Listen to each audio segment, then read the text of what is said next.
Ndabasuhuje, uyu munsi tugiye kuganira ku ngingo ikomeye, ingingo ireba buri wese, yaba umwana, yaba umuntu mukuru cyangwa se waba warashatse cyangwa utarashatse, iyi ngingo irakureba.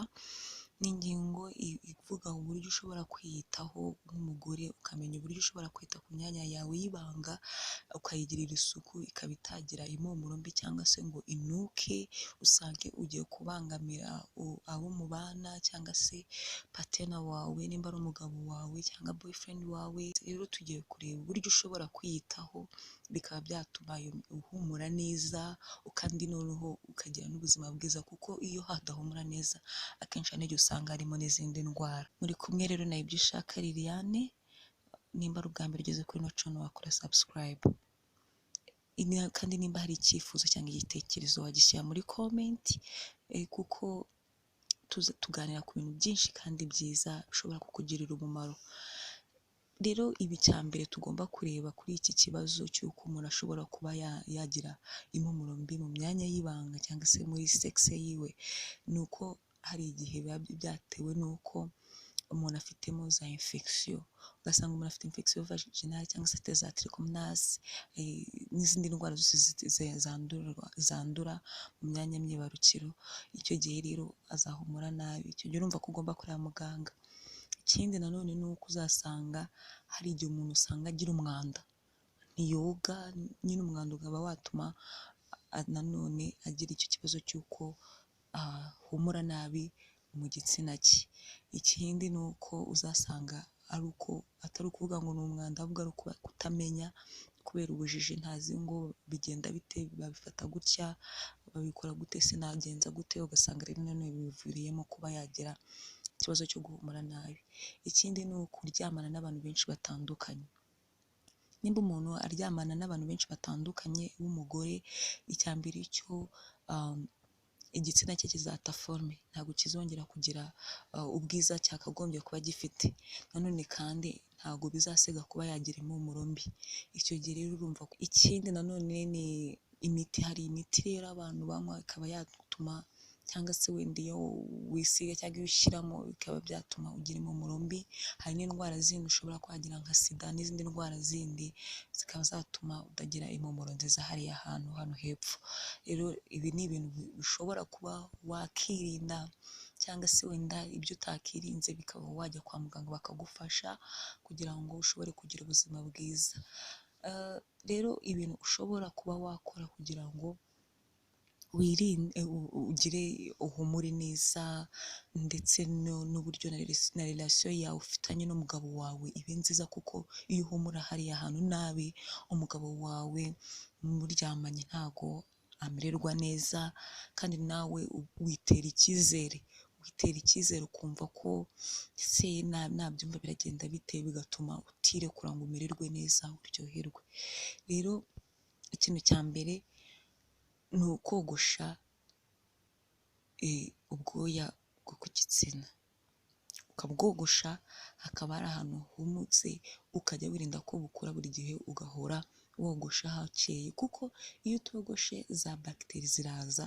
Noneho kandi kubera ko buriya bwoya bubika amazi, bubika ibyuya, bubika inkari wanyaye zagiye zitarukiraho.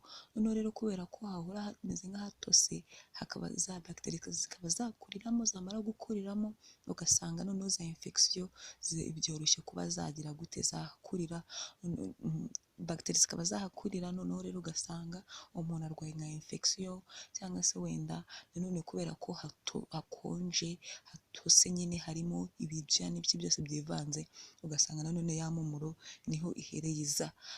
Rero urumva ko ugomba guhora wogosha buri gihe.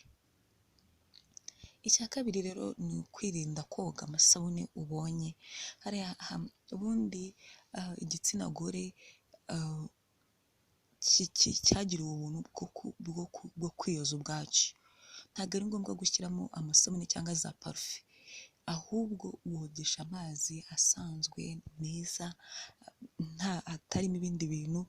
Iyo uwogesheje ayo mazi rwose uba ukeye umeze neza kandi nawe uhita wumva ari sawa, kuko amasabune cyangwa se za parufe haba harimo produit chimique zishobora kuza zikahangiza, zikaba kuko za produit nyinshi bagenda bashyiramo kugira ngo bihumure birambe, ugasanga rero zigiye kwica pH yaho, ugasanga ari naho bishoboye kuba byakuviramo izindi ndwara.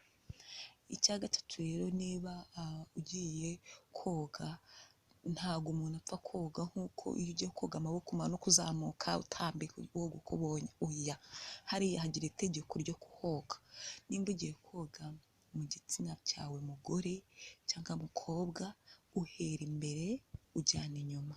Ni ukuvuga ngo nimba uhereye inyuma uzana imbere uba uri kubyangiza, kubera ko mu kibuno habamo mikorobe mabi ashobora kuza akateza kuba umuntu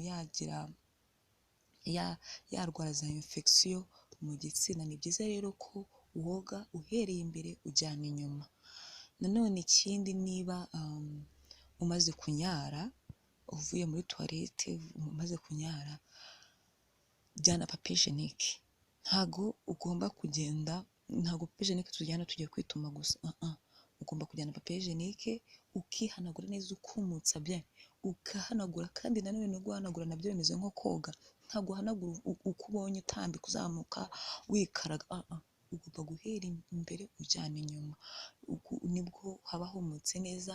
Noneho n'utwatakaye ku mpande ugafata aka papier hygienique ugahanagura hahandi ku mpande neza, kugira ngo hataza gutoha hakaba habika za bagiteri mbi, noneho bikaba byatuma umuntu ashobora kuba yagira ikibazo cy'umuhumuro mubi cyangwa se indwara zindi akuramo za infection. Icya kane rero, icya gatanu, byibura hinduranya amakariso yawe kenshi gashoboka. Suvetoma zawe, nimba suvetoma wambaye mu gitondo, ntabwo ariyo ugomba kurarana mu buriri nijoro, oya. Nimba suvetoma wajyanye muri siporo cyangwa se wirirwanye ku rugendo, ntabwo nimba ugeze mu rugo ntabwo ari ukomeza kwambara, kuko suvetoma uko iramutse iza igiyemo ibyuya, ni byiza kuyikuramo kugira ngo udakomeza kuba bya bishobora kubika za bagiteri mbi, cyangwa se wenda bikaba byaza gutuma haza impumuro mbi. Ni byiza ko hari ahantu hahora humutse, amazi agomba kuhabana, amazi arimo imbere, naho ubundi andi mazi yose aturutse ku mpande ntabwo yemewe. Noneho rero kandi ikindi, bikaba byiza ko nimba ugiye guhitamo amasuvetoma, hitamo suvetoma ziri koto, zikozwe mu ipamba. Abagore cyangwa se abakobwa dukunda kugira amasuvetoma y'ubwoko bwiza ngo ari sexy, ariko ushobora kwishimira ko amasuvetoma yawe ari sexy ariko akaba yakugiraho ubuzima bubi, ukaba wakuramo indwara. Ni byiza ko rero uhitamo suvetoma zikozwe muri koto, kandi byiza ugahitamo suvetoma z'umweru, kuko iyo ugiye kuzifura nibwo umenya ngo umwanda uraha, nta mwanda usigayemo. Kandi nanone wazanika ukazanika ku zuba, nimba utazanitse ku zuba wajya kuzambara ukazitera ipasi. Ikindi nanone, nimba nijoro ugiye kuryama, uryame, nimba uhisemo kwambara suvetoma ni sava, wambara suvetoma ikozwe muri koto, ariko biba byiza kurushaho wambaye utambaye ikintu na kimwe, ukaryamiraho. Kandi wanaryama ugasa nkaho utandukanyije amaguru yawe ho gatoya, akayaga kakajya kinjiramo buhoro buhoro kugira ngo haze guhumeka umwuka wo hanze. Noneho rero n'indi myuka n'ibindi bintu byose, n'undi mwuka mubi wari urimo watumaga hadahumura neza ukaba wagenda. Ikindi nanone rero, niba ugiye kugira gukaraba, ntabwo ukaraba rimwe gusa ku munsi, ntabwo wakaraba ngo ukarabe mu gitondo gusa ngo nimugoroba ntukarabe, cyane cyane nko mu gihe cy'izuba. Twebwe nko muri Afurika, mu Rwanda, usanga hari izuba ryinshi. Rero uko izuba rihari ari ryinshi, ubushyuhe buraza, rero ni byiza ko ukaraba byibura kabiri ku munsi. Icyo gihe bizakurinda kuba hagiza impumuro mbi. Nanone ikindi, nimba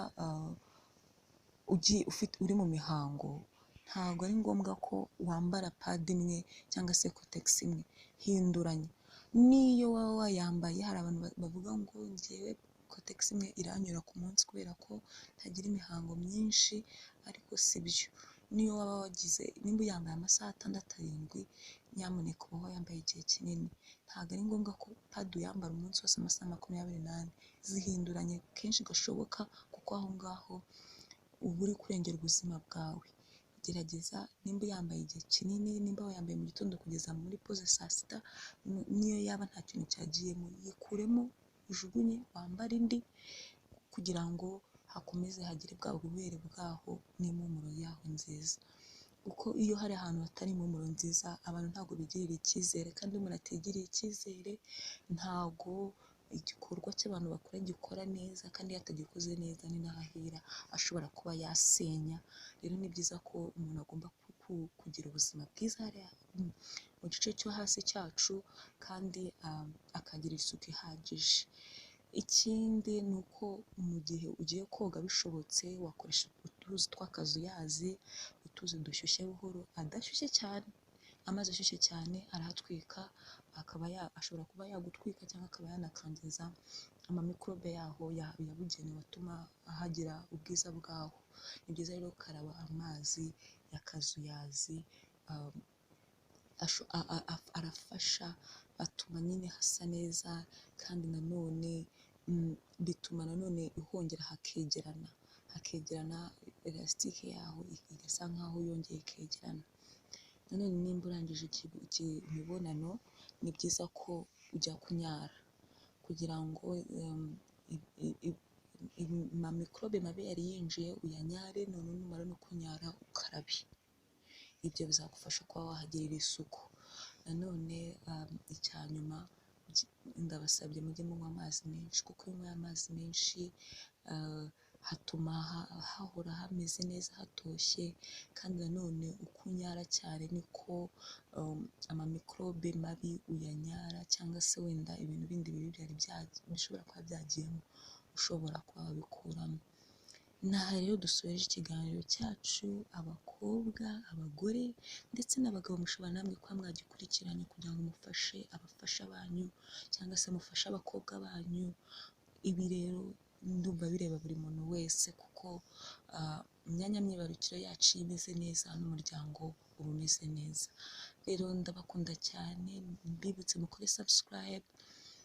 Ikibazo waba ufite cyangwa se ikintu wifuza ko twazaganiraho, wagishyira muri comment, kandi niba bishoboka washaringa umuntu uzi ko akeneye iki kiganiro.